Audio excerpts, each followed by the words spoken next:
Hi guys, welcome to Richard Cabile YouTube channel. In today's video, I will teach you how to reset all settings on your ViVO Y20i mobile phone. And okay guys, but before we start, kindly subscribe to my YouTube channel by pressing the subscribe button and the bell to notify you if I have new videos. Okay guys, let's start. And okay guys, you'll have to do is go to setting in your ViVO Y20i.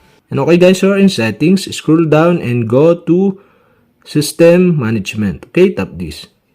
In system management, go to backup and reset.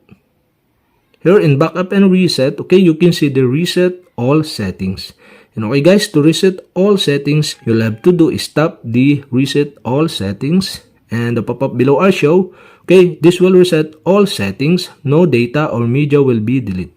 And okay guys, you'll have to stop the reset button. And resetting, okay, so wait a couple of minutes and your phone is automatically turned off and turn on again.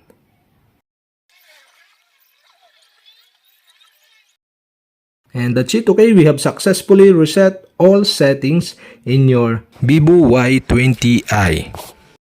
And okay guys, if you have a question, kindly comment below. And don't forget to hit the subscribe button and the bell to notify you if I have new videos. Okay guys, thank you for watching.